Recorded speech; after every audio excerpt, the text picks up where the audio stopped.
In the Afar region of Ethiopia, the temperatures hit more than 40 degrees. The people here are used to the heat. It's the lack of water that's the real threat. With no pasture, the animals are dying, and for the livestock farmers that means no transport or trade. After years of drought, the village elders are worried for the future of their children and grandchildren.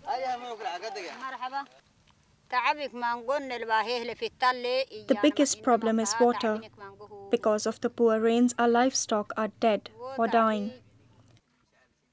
Those who had 40 goats are left with 10. Those who had 10 are left with nothing. We don't know what we will do. We are in God's hands.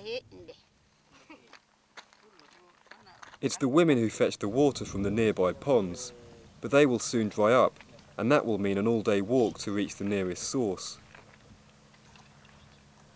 The next rains are not due until December.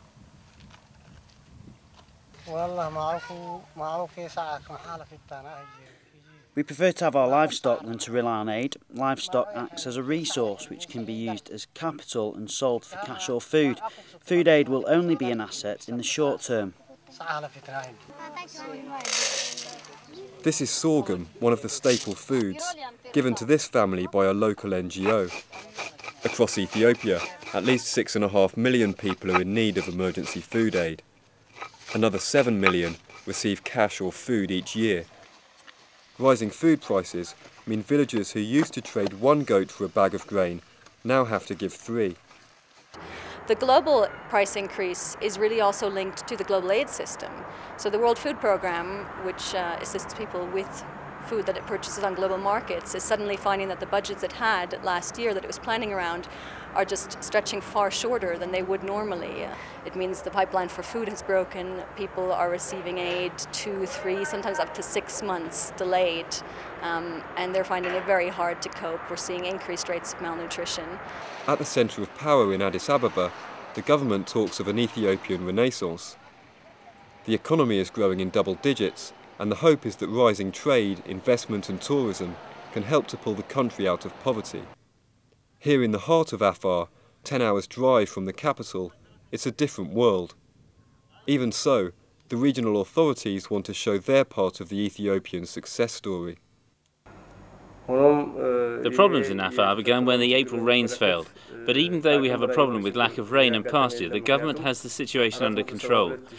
We're helping 472,000 people under the safety net programme, and 60,000 are receiving emergency aid. Despite his reassurances, we learned that some people in this area have not received any government aid since June.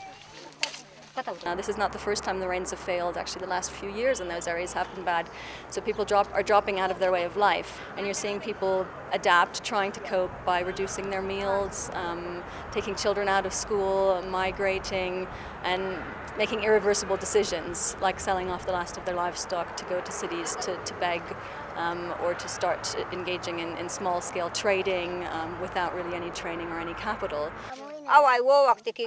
When I was a child, there was no need to rely on aid from the government or NGOs, and we didn't want to. We depended on our animals. They provided milk to drink, and the people made butter, which they took to the markets by camel to sell for food for the family. Now there is drought, and our livestock are all dead. More than 100,000 Ethiopian children have been treated at feeding centres this year with malnutrition. These kids look healthy enough, but they're at severe risk. Malnutrition is killing 2 to 3 children every day.